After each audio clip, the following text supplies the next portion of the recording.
call you. Just I don't care if it's your name or anything. I just when I engage with somebody, you can be Phil, you can be Jackie, me, whoever you like. I just would like to call you a name to engage with you. Okay, my name is Matt. Okay, Matt. All right, Matt. They've got a patron in there that says that you were stopping him from going into business by harassing him. All right. I didn't physically stop him. My words don't keep him from going in the building, right? I agree. I have free speech that I can use on the public easement, right? You're right, 100%. Okay, so. But when you impede the flow of business, if the patron's saying that it caused him to doubt whether he wanted to go inside or not, okay, and then the security's telling me that they had to stop another patron that was arguing with you from coming after you, which causes them undue concern, which also impedes the flow of business. Because when security has to come outside and deal with people, they're not able to regulate the inside as far as people being ID'd to go inside and stuff. I have free speech, man. I agree 100%, man, you do.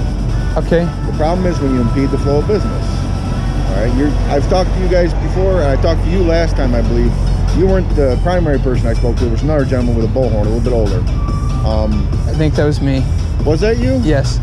Did you grow your beard out, or? Yeah, okay. I look older when I have a bigger beard. Okay. So, I mean, you're a very educated young man. I mean, you know the laws, okay? Not all the laws, but... You have a basic understanding. Yes. Okay. That's why I think last time I explained to you guys that disorderly conduct was one of the disorderly conduct charges could be impeding the flow of business, okay? It's the Illinois state statute. It seems like really subjective, you know, like impeding the flow of business. Yeah. Just because people feel bad about going have, inside a business doesn't mean I've impeded the flow of business. But it is subjective. That's why we have trials and we have court and all that other stuff. So different sides can argue their sides. That's why it's totally subjective. I agree 100%. Okay? Unfortunately, if you continue to impede the flow of business, you will be arrested because they wish to sign complaints. All right? Then you'll have your day in court, and it's subjective. You can argue your side, and they can argue theirs. The prosecution. Okay? I don't believe that's. I don't believe that's correct. Like when we go outside killing facilities where they murder preborn children, why don't they say, hey, these people are impeding our flow of business, and why don't they just kick all the protesters off the sidewalk? I understand what you're saying. So you're that happens. Talking about apples and oranges. This is not a clinic. Okay. Why is it different? They're both businesses, right? What's that? They're both businesses, right? One is a killing business, and this is a lust business. Well, I don't know who you dealt with there, but disorderly conduct, the way the statute reads, is that when you impede the flow of business or alarm patrons, you can be arrested and charged with that. Okay, can you define what you mean by impede the flow of business? What is that defined as? Like you said, it's subjective. So I can interpret it the way I'd like to interpret it. The judge can interpret the way he'd like to interpret it. You can interpret the way you like to interpret it. The law is an open book. You know, people can argue the law. That's why lawyers have jobs.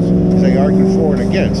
That's why we have debate in high school, pros and cons. So what you're saying is that you're going to interpret what I'm doing as impeding the flow of business if they desire to sign complaints, yes.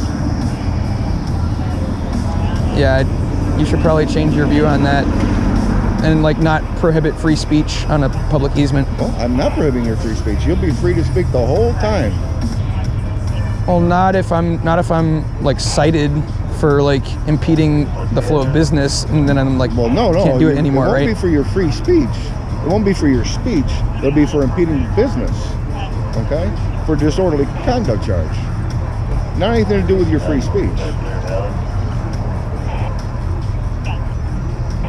So you're saying are you saying there's different things that fall under disorderly conduct, and impeding the flow of business is one of them?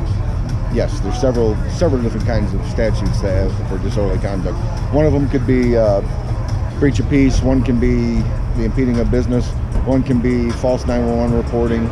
There's several different subsections underneath the statute. What about prohibiting people from using free speech? Could that be disorderly conduct? No.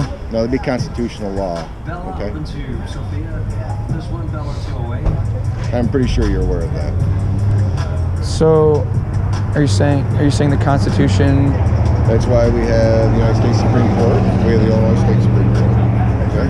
When you talk about using your freedom of free speech in order to argue back and forth that goes in front of Congress, right? Or it goes in front of the Supreme Court, or it goes in front of the Illinois State Supreme Court when you're talking about your right to free speech. Okay. Did you take an oath to uphold the Constitution? I'm not going to debate it with you. Okay. I'll answer your question. Yes, I did. Okay. And also, excuse me, the laws of the state of Illinois, which disorderly conduct is a law of the state of Illinois. And the state law trumps the Constitution? No, it doesn't, sir. But Okay. both laws are equally enforceable. Okay? When you talk about your free speech right, that's a civil law. When I talk about criminal law, a crime, okay, that's when we're going to talk about disorderly conduct. All you have to do is look and see which courts hear which cases, sir. When you talk about free speech, it's heard in a civil court. When you talk about disorderly conduct, it's heard in a criminal court. So, Seems like my free speech is being violated when I use it to preach to people, and then they can say, "Oh, I feel threatened," or "Oh, now I feel like I don't want to go inside this business, so now it's disorderly conduct." It's just seems really bogus. Okay, I understand you feel that way, sir. Just understand, if they, again, tell me when I finish talking with you and you don't wish to desist and they want you arrested, just so you understand, even if you believe an arrest to be unlawful, you have no right to resist it. Okay? So you're saying I can leave now and not get arrested, or like you're detaining me because you might arrest me? I'm not detaining you. Okay. Have I asked you for anything? Have I told you you can't leave? Well, it seemed like you were gonna like go in there and talk to them and see if they wanted me arrested. I spoke to them already, and they said they want to sign complaints. And I said, can I speak to the gentleman first? And they said yes. So they were asking that you leave the property. And I understand this publicly on the sidewalk. They ask you stop engaging with the people entering and leaving the business and stop shouting at their business as such a way as to impede the flow of their business and tie up their security consultants with you. Okay, yeah, I mean, I guess I don't really have You do have a choice. too much of a choice. If I want to keep preaching, I can't really do that, because then they'll say, "Oh, now he's impeding the flow of business," and then you'll arrest me, because that's your interpretation of the law. Disorderly conduct, yes. Yeah. So, unfortunately, your interpretation of disorderly conduct impedes me from using my free speech to call people to not support a business that encourages I lust. understand that's your belief. Okay. Well, it's getting late. I'm gonna head out anyway. I appreciate it. Thank you, sir. I'll let them know that you said you're not going to be practicing your free speech right at them in such a way as to impede the flow of business. Okay?